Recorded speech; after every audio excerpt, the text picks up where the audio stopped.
শ্রীমদ্ ভগবদ্ গীতা অষ্টম অধ্যায় অক্ষর ব্রহ্মযোগ। অর্জুন জিজ্ঞাসা করলেন, হে পুরুষোত্তম, ব্রহ্ম কি? আধ্যাত্ম কি? কর্ম কি? অধিভূত ও অধিদৈবই বা কাকে বলে? অনুগ্রহপূর্বক আমাকে স্পষ্ট করে বলো। হে মধুসূদন, এই দেহে অধিযজ্ঞকে এবং এই দেহের মধ্যে তিনি কী রূপে অবস্থিত? মৃত্যুকালে জিতেন্দ্রিয় ব্যক্তিরা কিভাবে তোমাকে জানতে পারেন? পরমেশ্বর ভগবান বললেন, নিত্য বিনাশ রহিত জীবকে বলা হয় ব্রহ্ম এবং তার নিত্য স্বভাবকে আধ্যাত্ম বলে। ভূতগণের উৎপত্তি ও বৃদ্ধিকর সংসারী কর্ম। হে দেহধারী চেষ্ট, নশ্বর জরা প্রকৃতির অধিভূত সূর্য চন্দ্র আদি সমস্ত দেবতাদের সমষ্টি রূপ বিরাট পুরুষকে অধিদৈব বলা হয়, আর দেহীদের দেহান্তর্গত অন্তর্যামী রূপে আমিই অধিযজ্ঞ। মৃত্যুর সময় যিনি আমাকে স্মরণ করে দেহত্যাগ করেন, তিনি তৎক্ষণাৎ আমার ভাবিপ্রাপ্ত হন, এই বিষয়ে কোনো সন্দেহ নেই।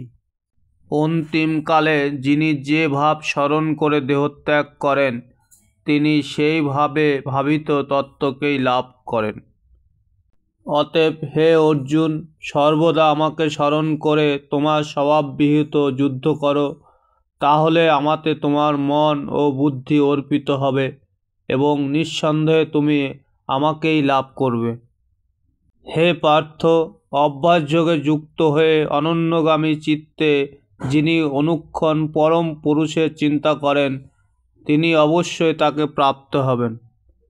সর্বজ্ঞ, সনাতন, নিয়ন্তা, সূক্ষ্ম থেকে সূক্ষ্মতর, সকলের বিধাতা, জড়বুদ্ধির অতীত, অচিন্ত ও পুরুষরূপে পরমেশ্বর ভগবানের ধ্যান করা উচিত। তিনি সূর্যের মতো জ্যোতির্ময় এবং এই জড়া প্রকৃতির অতীত।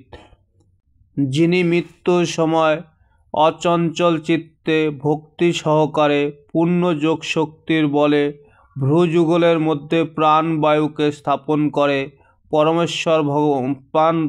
প্রাণবায়ুকে স্থাপন করে পরমেশ্বর ভগবানকে স্মরণ করেন, তিনি অবশ্যই সেই দিব্য পরম পুরুষকে প্রাপ্ত হন।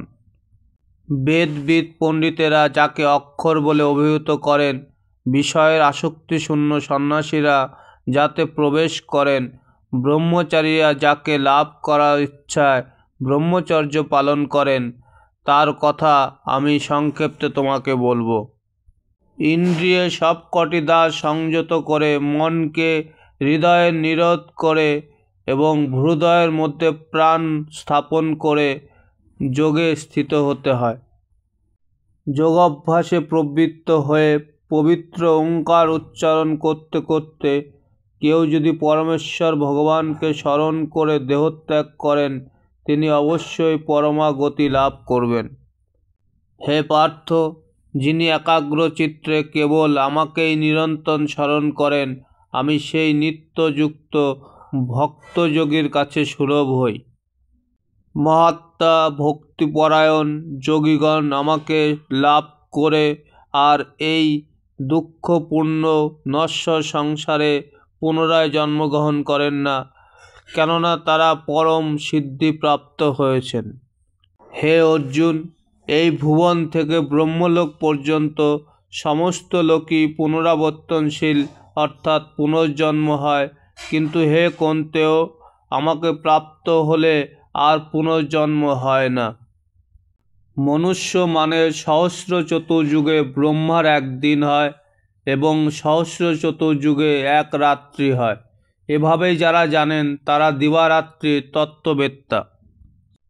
হে পার্থ, সেই ভূতসমূহ পুনঃ পুনঃ উৎপন্ন হয়ে ব্রহ্মার রাত্রি সমাগমে লয়প্রাপ্ত হয় এবং পুনরায় দিনের আগমনে তারা আপনা থেকেই প্রকাশিত হয়। কিন্তু আর একটি অব্যক্ত প্রকৃতি রয়েছে, যা নিত্য এবং ব্যক্ত ও অব্যক্ত বস্তুর অতীত, সমস্ত ভূত বিনষ্ট হলেও তা বিনষ্ট হয় না।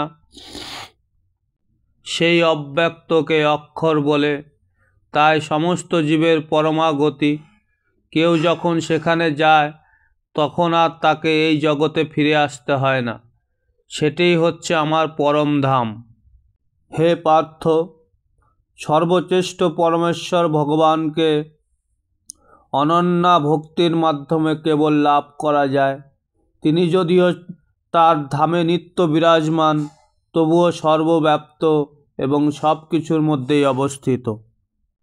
হে ভারত শ্রেষ্ঠ, যে কালে মৃত্যু হলে যোগীরা এই জগতে ফিরে আসেন অথবা ফিরে আসেন না, সেই কালের কথা আমি তোমাকে বলবো। ব্রহ্মবিদ পুরুষগণ অগ্নি, জ্যোতি, শুভদিন, শুক্লপক্ষে ও 6 মাস উত্তরায়ণকালে দেহত্যাগ করলে ব্রহ্ম লাভ করেন। ধূম রাত্রি, কৃষ্ণপক্ষ অথবা দক্ষিণায়নের 6 মাস কালে দেহত্যাগ করে যোগী চন্দ্রলোকে গমনপূর্বক সুখভোগ করার পর পুনরায় মর্ত্যলোকে প্রত্যাবর্তন করেন। বৈদিক মতে এই জগৎ থেকে দেহত্যাগের 2টি মার্গ রয়েছে, একটি শুক্ল এবং অপরটি কৃষ্ণ।